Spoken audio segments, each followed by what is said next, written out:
us that like it's like blue, white, blue, white, blue, white.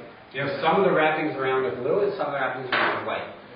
So Tosa says, when it says that you can distinguish between the blue Shabbat and the white Shabbat, what's the blue and what's the white?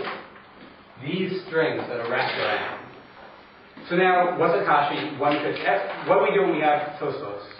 And what do we say that Ramahal is? When you read answering Tosfos? What? The challenge is assumptions. So we and therefore what are we doing? Finding Rashi. Right. So we're finding Rashi. So what do you do? So he says that what is the mark between the blue and the white Shabbat? What do you think Rashi might say back to him?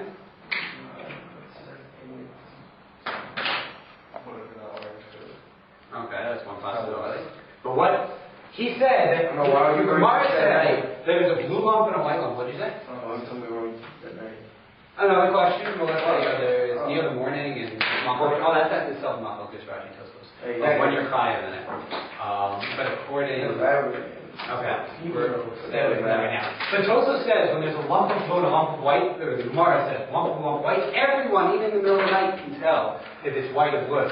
So what could maybe Rashi say back to Tosfos? Everyone can tell. What do you mean? You see a blue string, you see a white string. You can tell that even in the middle of the night. Obvious. So that's just one way that Rashi might say that this is hard to distinguish, where it's just a ball, and maybe there's one strand here, one strand there, is very different when you talk about very small wool strands as opposed to thick clayless strands.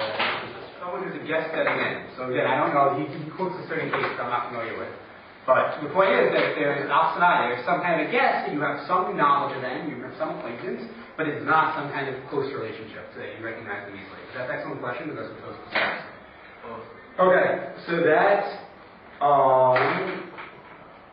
fine. So then the Gemara says, Amar Rafuna, which is what is Rafuna? Amora, so therefore you put in brackets right before what he said, because you know the brace is over. Halacha ke'acherim. The halacha is like these acherim, and we're going to discuss who acherim are. And it says, Amar Abaye, with tefillin ke'acherim, with kriyat shema kivasikin. So he says that for tefillin we hold by these acherim.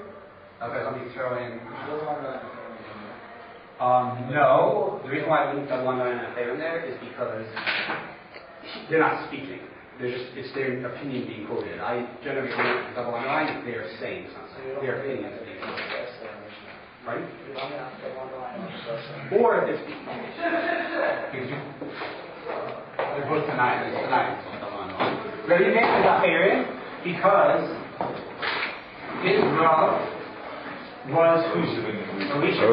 One of his Rebbein was Rabbi Akiva. But his Rav was Elisha ben Abuya. Elisha ben Abuya is known as what? Acher. Tzaddik. Right. Elisha ben Abuya equals Acher. Why? Because basically, there's a Gemara in Brachos. but there's also one in Chagigah that speaks about that someone couldn't believe the Aver he was doing, so they thought it must have been someone else. Couldn't be Elisha ben Abuya. Must have been Acher. You pull out the things on Shabbos, right? You pull on. So that's another case. So basically, Elisha ben Abuya was put in Keren because he was rebellious. Everyone else disassociated from him, but Rabbi Meir still learned from him. And they said, how could you learn from someone that doesn't keep Torah, that doesn't hear Shemayim?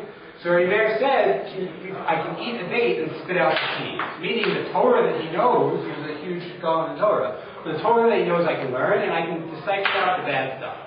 This is a huge Machlokas, but basically, Chachamim, the people at the time, didn't think this was a good idea by Rabbi Meir, and so they started calling him Acherim. If you look at the back, Sometimes says Rabbi Meir, sometimes.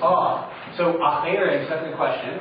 So if you look at the back of your sheet, which I don't have that, so basically there's a Tosfos in Sota which deals with this issue, and the problem is that here we have Acherim. So you think, is that Rabbi Meir? What's the problem? That later in the Sugya we have Rabbi Meir. Or I'm sorry, we already had Rabbi Meir. So if Rabbi Meir is Acherim, but we quoted Rabbi Meir's opinion, and we're quoting Acherim as a different opinion, then who's Acherim? So there are different opinions on what that could be. Some say, that's what the Tosfos, if you look on the back of your page. If anyone else goes to that meeting, I really don't want to keep you so. The Tosfos